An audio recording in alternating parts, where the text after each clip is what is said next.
네, 말씀입니다. 기도하겠습니다. 살아계신 하나님 아버지, 이제 살아계신 하나님의 말씀을 받습니다.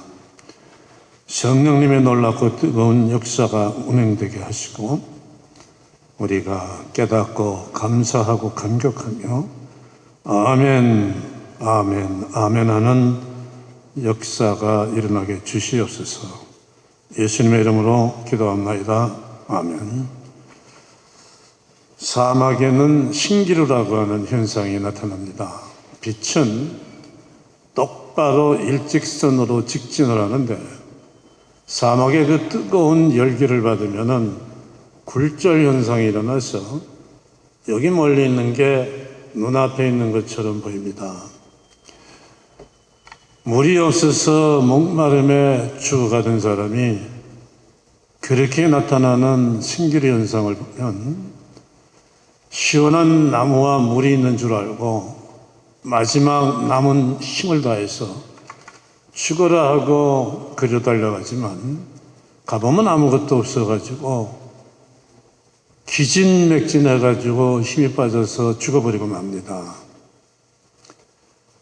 세상에 얼마나 많은 사람들이 이렇게 신기루를 쫓는 것 같은 허망한 삶을 사는지 모릅니다.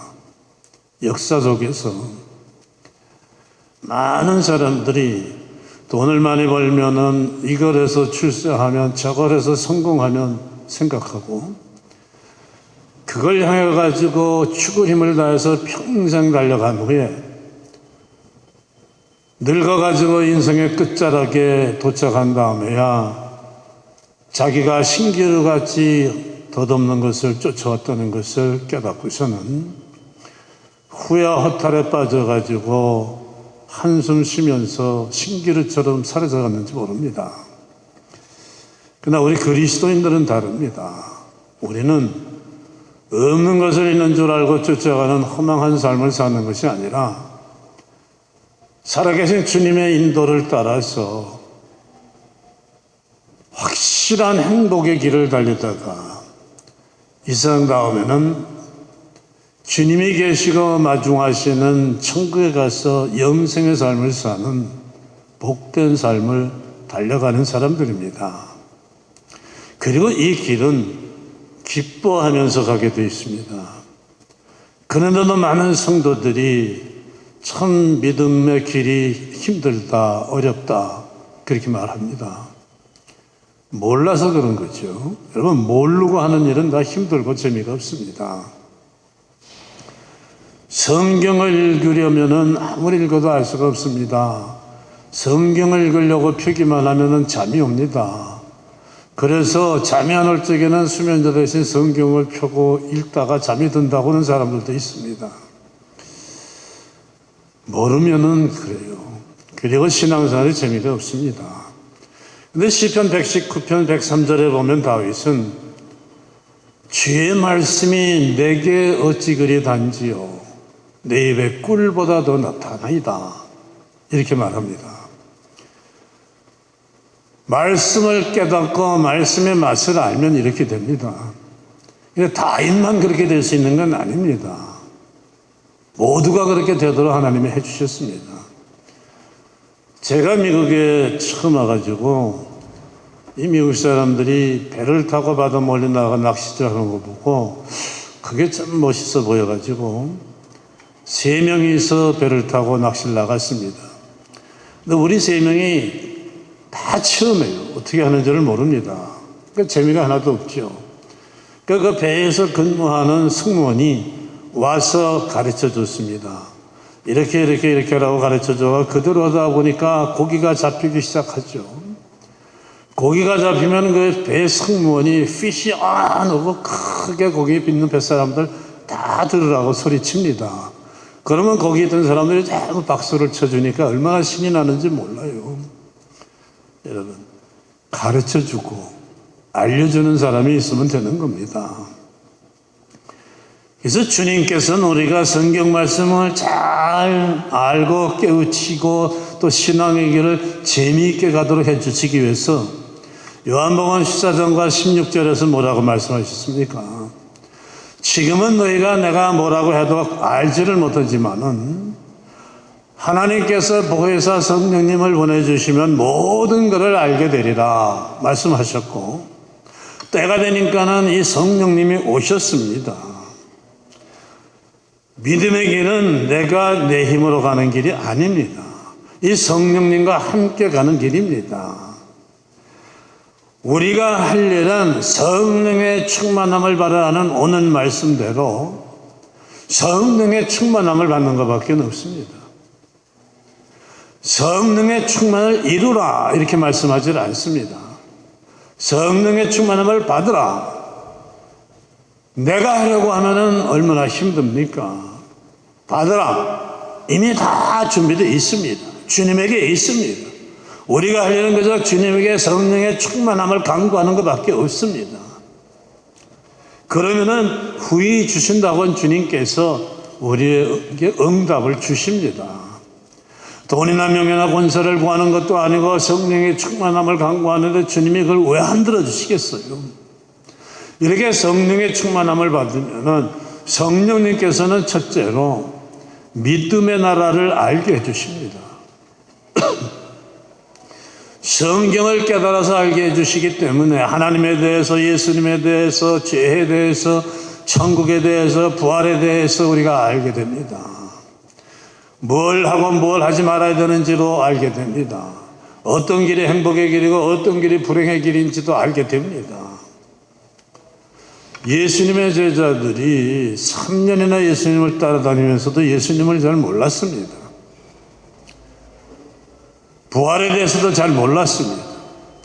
예수님이 붙잡혔을 때 예수님을 버리고 무서워서 도망갔습니다. 예수님이 부활하셨는데도 예수님을 알아보질 못했습니다. 그러던 제자들이 확 달라졌습니다. 오순절날에 다락방에 모여가지고 성령의 충만함을 간절히 기도하며 간구하다가 성령의 충만함을 받았습니다. 이때 성령의 충만함을 받은 베드로가 일어나서 설교를 하니까 3,000명이나 되는 사람들이 회개하고서 예수님을 구주로 영접했습니다.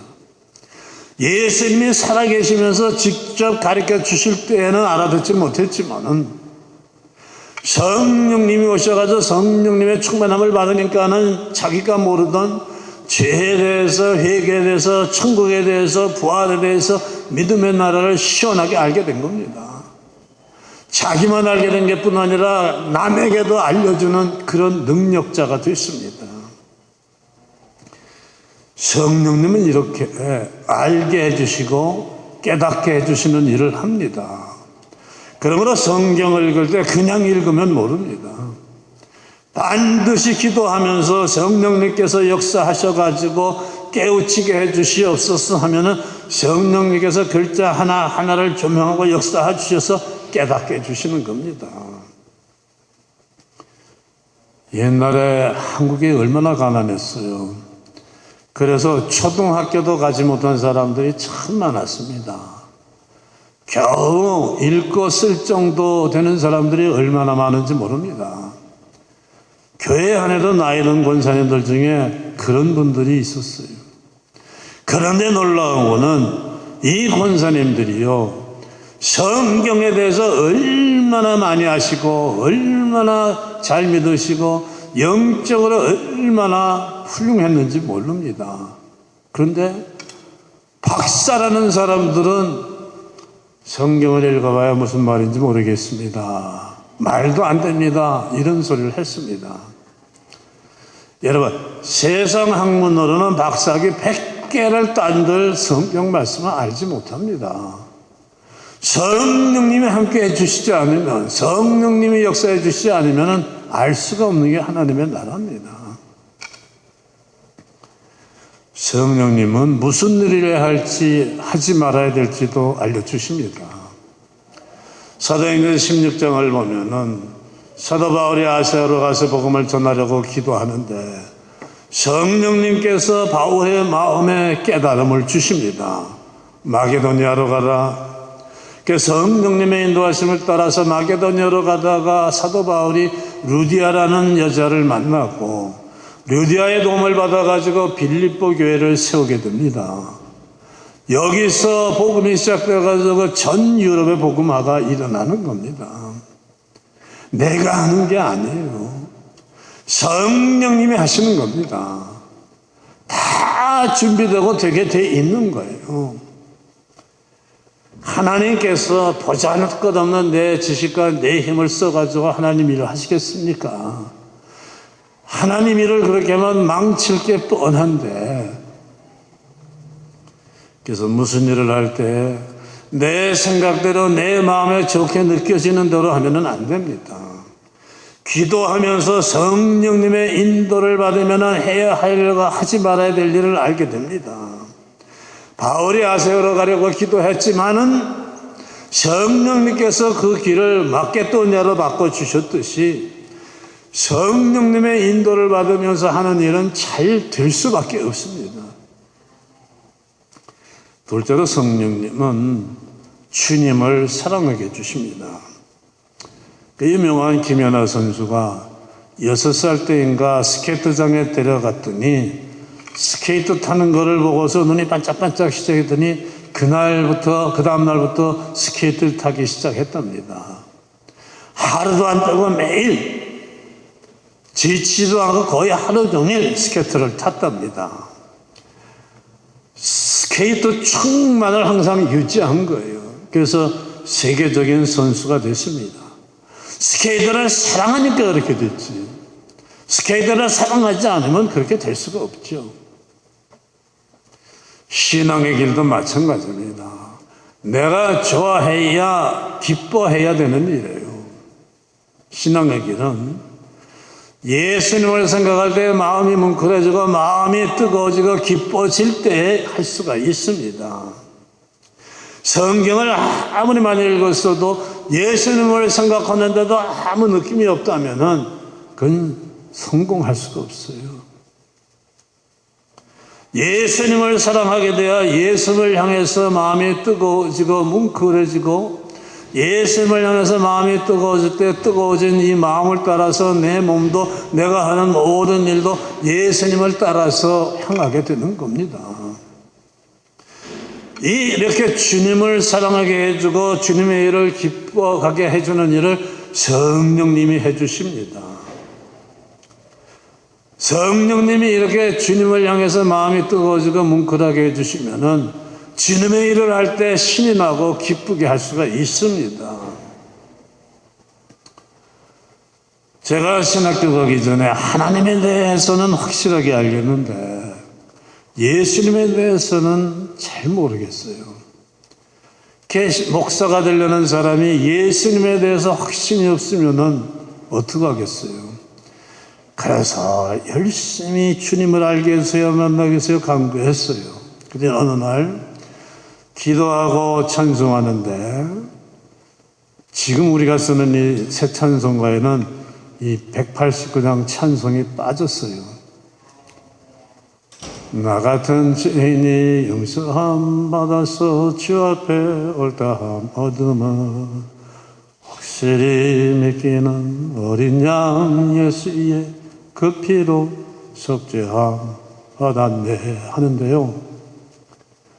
뭔가 그냥 내 몸이 붕 뜨고 그냥 막 뜨거워지고 이건 이 세상 언어로는 표현할 수가 없습니다. 우리가 사용하는 이 세상의 언어로 표현할 수 있으면은 별거 아니죠. 그거를 뛰어넘는 거죠. 이론적으로 설명할 수가 없습니다. 주님이시구나, 주님이구나, 이거구나. 그냥 저절로 알게 돼요. 질문도 필요 없고 설명도 필요 없어요. 그때부터 달라지더라고요. 주님을 생각하면 마음이 뜨거워지고 눈물이 날 때도 있고 마냥 기쁘고 간절히 간구하면 누구나 주님을 만날 수 있습니다. 주님을 생각할 때 마음이 뜨거워지고 기뻐질 수가 있습니다. 그리스도인들 중에서 예수님 사랑하지 않는 사람이 어디 있습니까? 누구나 사랑하죠. 그런데 문제는 뭐냐? 주님이 몇 번째냐 하는 것입니다. 주님이 넘버원이냐 아니냐 이게 문제예요. 주님이 내게 넘버원이 되지 않으면은 어떤 일이 생기고 상황이 바뀌고 어려움을 만나면은 흔들립니다. 주님은 밀려나기 시작합니다. 그러나 주님이 넘버원이면 어떤 일이 생겨도 흔들리질 않아요. 주님이 넘버원이 아니고 돈이 넘버원이고 자식이 넘버원이면 주님은 돈이나 자식에게 밀려날 수밖에 없어요. 그렇게 되면 무슨 일이 생기면 예배도 빠지게 되고 기도 시간도 줄어들고 봉사하는 시간도 줄어듭니다. 주님이 넘버원이 되어야 돼요. 주님은 나를 구원하시기 위해서 십자가 달려 피를 흘리시고 생명을 주신 분입니다. 마땅히 우리에게 넘버원이 되시고 넘버원의 사랑을 받으시기에 합당하신 분입니다. 만일 그렇지 않다면 주님의 마음이 얼마나 섭섭하시겠어요. 아내에게는 남편이 넘버원인데 남편에게는 사업이 넘버원이고 술이 넘버원이고 친구가 넘버원이고 골프가 넘버원이 되면은 아내의 마음이 얼마나 아프겠습니까? 이런 가정은 절대로 행복한 가정이 될 수가 없습니다. 생명의 근원이고 건강의 근원이고 복의 근원이고 모든 것의 근원이신 주님과 주님이 내게 넘버원이 되지 않으면은 그 인생은 성공하는 인생, 행복한 인생이 될 수가 없습니다. 그러나 내게 주님이 넘버원이 되시면은 주님에게도 내가 넘버원이 되고 내 인생은 달라져요. 이거를 성령님이 해주신, 성령님이 그 순서를 바꿔주십니다. 집에 불이 나가지고 다 타서 제가 됐는데 집주인이 잿더미 속에서 뭔가를 열심히 찾다가 뭐를 찾더니 얼굴이 환해지고 기쁜 표정이 됩니다. 보석 상자를 찾아낸 거예요. 다른 거 다 없어져도 이것만 있으면 되니까. 그래서 기뻐 얼굴 표정이 바뀐 겁니다.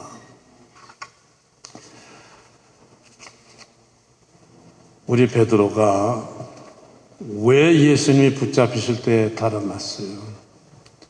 주님이 넘버원이 아니고 자기 생명이 넘버원이었기 때문이에요. 주님이 넘버원이 되니까 주님을 위해서 순결하지 않습니까? 붙잡혀서 감옥에 갔는데도 찬송하며 평안히 잠들지 않습니까? 주님이 기쁨의 근원이 되니까, 주님이 자기의 보석이 되니까, 주님만 있으면 되니까, 감옥에 있어도 주님이 함께 하시니까 그렇게 평안했던 거예요. 주님이 넘버원이 되고 주님이 평안의 근원이 되어야 됩니다. 우리가 찬송했잖아요. 주 예수보다 더 귀한 것은 없네. 이 세상 부귀와 바꿀 수 없네. 다른 것이 보석이 되고 다른 것이 넘버원이 되는 인생이 되면 행복할 수가 없습니다. 그래서 성령님은 주님의 능력을 채워주셔서 우리를 강하게 해주십니다. 예수님을 잘 알고 예수님을 생각할 때 마음이 뜨거워지고 기뻐지다가도 다음 날에는 또 차갑게 식으면은 오르락내리락 하게 되면 이것도 문제입니다. 세상 유혹이나 어려움이 와도 예수님을 향한 마음과 뜨거움은 사라지지 않고 변하지 않고 항상 충만해야 됩니다. 이걸 성령님이 해주시는 겁니다. 열왕기상 18장을 보면은 위대한 선지자 엘리야가 바알이라는 우상을 섬기는 거짓 선지자 450명과 아세라라는 우상을 섬기는 거짓 선지자 400명, 도합 850명의 거짓 선지자와 갈멜산에서 대결을 합니다. 먼저 거짓 선지자 850명이 제단을 쌓고서 하늘을 향해서 부르짖지만은 아무 역사가 일어나질 않습니다. 그 다음에 엘리야가 하늘을 향해서 부르짖고 기도하며 외치니까 하늘에서 비가 쏟아져 가지고 가뭄이 끝납니다. 그 다음에는 불이 쏟아져 내려가지고 거짓 선지자들이 쌓은 제단을 다 태워버리고 거짓 선지자 850명을 태워버려서 죽어버립니다. 그런데 이렇게 위대한 승리를 이룬 엘리야가 다음 장인 열왕기상 19장을 보면은 아합 왕을 이기고도 자기가 이긴 그 아합 왕이 무서워서 광야로 도망갑니다. 그리고 하나님 앞에 로뎀나무 밑에 앉아서 죽기를 간구하고 있습니다. 하루 전에 기적을 일으키고 위대한 승리를 이룬 엘리야가 왜 자기가 이긴, 자기에게 패배한 아합 왕을 무서워하느냐? 성령의 충만함을 잃어버려서 그렇습니다. 성령의 충만함을 잃어보면 두려워합니다. 그러나 성령이 항상 충만하면 세상에 두려울 것이 없습니다. 승리했던 엘리야가 왜 성령 충만을 잃어버렸겠어요? 자기 생각, 자기 충만 때문이었습니다. 엘리야는 갈멜산에서 일으킨 그 기적과 승리를 보고서 악독한 아합 왕이 기가 죽어가지고 기겁을 하고 무릎을 꿇고 항복할 줄 알았어요. 그런데 반대로 아합 왕이 더 악독해져가지고 엘리야를 죽이겠다고 하니까 이게 아닌데 하고 겁이 났던 거예요. 그래서 도망갔습니다. 내 생각으로 하면 안 됩니다. 내 안에는 항상 주님이 충만하시고 성령님이 충만하셔야 됩니다. 그러면은 나는 세상을 이기는 내가 됩니다. 아니면은 성령님이 있어야 할 자리에 내 생각이 들어가고 세상 것들이 들어가기 시작하면은 나는 세상에 짓밟히는 약한 내가 돼버리고 맙니다. 그래서 오늘 말씀은 술 취하지 말라 오직 성령의 충만을 받으라 말씀하고 있습니다. 여러분, 점잖던 사람이 술이 취하면 달라집니다. 입에서 험한 말이 나오죠. 말이 많아집니다. 소리를 지르고 화를 내기도 합니다. 몸까지도 비틀거립니다. 하지 말아야 될 소리를 하고 비밀도 막 누설합니다. 저 사람이 저런 사람이 아닌데 점잖은 사람인데 어떻게 저렇지? 술에 취해서 그런 거예요. 술 속에는 사람을 지배하는 힘이 있습니다. 그래서 술 취하면 자기가 자기를 다스리지 못합니다. 술에 집니다. 술이 나를 다스립니다. 그래서 술 취하지 말라고 하는 것인데 술뿐만이 아닙니다. 세상 것들 모두가 마찬가지예요. 우리가 세상 것에 취하기 시작하면 세상의 지배를 받게 됩니다. 세상 것들 모두가 다 사람을 지배하는 힘을 가지고 있습니다. 돈이 갖고 있는 그 힘이 있습니다. 권세도 있고 명예도 있습니다. 그래서 돈에 취하고 명예에 취하고 권세에 취하면은 그것들에게 지배를 받아가지고 꼼짝 못하게 끌려가다가 망하는 인생이 돼버리고 마는 겁니다. 그래서 술 취하지 말고 오직 성령의 충만함을 받으라고 성경은 말씀합니다. 술에 취해 술의 지배를 받으면 다른 사람이 되듯이 성령님에게 취해가지고 성령의 충만함을 받으면 성령의 지배를 받아가지고 다른 사람이 됩니다. 아름다운 사람이 되고 아름다운 삶이 될 수밖에 없습니다. 하는 일마다 잘 될 수밖에 없어요. 성공하는 인생이 될 수밖에 없습니다. 내가 내 인생을 좌지우지하면 안 됩니다. 성령님이 내 인생을 좌지우지해야 됩니다. 성령님이 다스리는 인생은 잘 될 수밖에 없고 성공할 수밖에 없고 아름다운 인생이 될 수밖에 없습니다. 마음속에 혹시 근심이 생기고 걱정하고 있고 두려워하고 있다면은 이게 신호예요. 내가 지금 성령님이 충만하지 못하고 있다는 신호입니다. 성령님이 충만하지 않고 빈 구석이 있으니까 이것들이 뚫고 들어온 것입니다. 이럴 때는 빨리 하나님을 향해서 외쳐야 돼요. 저는 성령의 충만을 다시 회복시켜 주시기를 원합니다 하고 성령 충만을 다시 받아야 됩니다. 구하기만 하면 되는 거예요. 우리가 믿는다고 하면서 믿음의 길이 즐거운 것이 아니라 힘이 들다고 생각되면 걱정이 많아지고 겁이 많아지는 것은 내 안에 성령님이 충만하지 못해 그런 거예요. 성령님 내 안에 있긴 있어요. 회개하고 예수님을 구주로 영접하면 성령님을 선물로 주신다고 하지 않았습니까? 그러니까 죄를 회개하고 예수님을 영접한 사람 속에는 그 순간에 다 성령님이 들어가 계신데 활활 타오르고 충만하지 못하고 있는 거예요. 부흥회 때는 하늘을 날 것 같이 기쁜데 며칠 지나면은 또 걱정 근심이 되고 세상에 끌려갑니다. 왜냐? 부흥회 때 은혜를 받아가 성령 충만이 됐는데 현실에 돌아와가지고 눈앞에 보이는 이 일 저 일을 보면은 흔들려가지고 성령 충만을 잃어버렸기 때문에 그런 거예요. 그래서 쉬지 말고 기도하는 삶을 살라는 거예요. 디모데후서 16장을 보면은 사도 바울이 붙잡혀서 옥에 있다는 소리를 듣고서 사도 바울을 아버지처럼 믿고 의지하던 디모데가 겁이 납니다. 그러니까 바울이 디모데에게 말하죠. 디모데후서 1장 6절에서 그러므로 내가 나의 안수함으로 네 속에 있는 하나님의 은사를 다시 부릴 듯 하기 위하여 너로 생각하게 하노니 그렇게 말하죠. 디모데후서 속에 충만하던 성령이 바울이 잡혀갔다는 소식에 약해진 거예요. 걱정이 들어간 거예요. 성령님이 아직 디모데 속에 있긴 있는데 불씨만 남아가지고 가물가물하는 거예요. 그가 다시 안수해서 이 성령이 부릴 듯 일어나게 한다는 것입니다.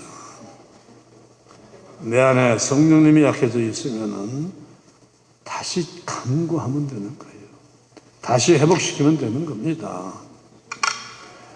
그러므로 기도하며 하는 일과 아닌 일이 다릅니다.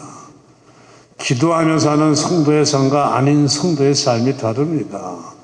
기도하고 사는 성도는 성령의 충만함을 유지하고 있기 때문에 어떤 어려움이 와도 이겨나가는 거예요. 그래서 성령의 충만함 속에 사는 성도들은 같은 일을 해도 다릅니다. 같은 부모라도 다른 부모가 됩니다. 더 좋은 부모가 됩니다. 사업을 해도 더 잘할 수가 있습니다. 모든 일에 달라요. 세상을 능히 이깁니다. 성령 충만으로 살아가느냐 아니냐는 전쟁으로 치면 활로 싸우느냐 미사일로 싸우느냐의 차이예요. 이 세상과 세상의 모든 것은 성령의 능력과 역사하심 앞에 절대로 이길 수가 없어요. 우리가 늘 기도하며 성령의 충만함을 유지하고 살 적에는 세상이 나한테 부서져 나가요. 봉사를 해도 다릅니다. 근행하는 성도와 맡겨져서 일을 항상 기도하며 하는 사람의 봉사는 다를 수밖에 없어요. 기쁨으로 하게 되고 열매가 넘치게 맺어집니다. 기도하고 사는 성도에게는 성령님이 함께 하시면 지혜와 은사와 기쁨을 주시기 때문에 세상은 늘 성도들을 흔들어댑니다. 내 생각에 빠지면 성령 충만을 유지하지 못하고 엘리야처럼 디모데처럼 눈에 보이는 상황에 흔들려서 무너질 수가 있습니다. 항상 하나님의 말씀과 기도로 충만함을 유지할 때 내 안에는 성령님이 항상 충만하게 역사하는 삶이 됩니다. 내 생각과 내 마음과 내 감정을 강하게 지켜주셔서 세상을 이기게 해주시는 겁니다. 이런 승리자들 되시기를 축원합니다. 기도하겠습니다. 하나님 아버지 감사합니다. 보잘것없고 약해서 평생을 걱정하고 무서워하고 슬퍼하며 살다가 끝날 인생들에게 주님을 알게 하시고 영접할 때 성령을 선물로 주시고 또 이것이 충만하게 될 수 있도록 주님의 일을 보며 간구할 때마다 채워주셔서 성령 충만한 승리자 되어 세상을 깨뜨리고 부수고 이기는 정복자들 되게 해주심을 감사합니다. 늘 성령 충만을 유지하여 주님이 기뻐하신 일에 쓰임받는 주님께 영광 돌리는 성령 충만자들 되게 해 주시옵소서. 예수님의 이름으로 기도합나이다. 아멘.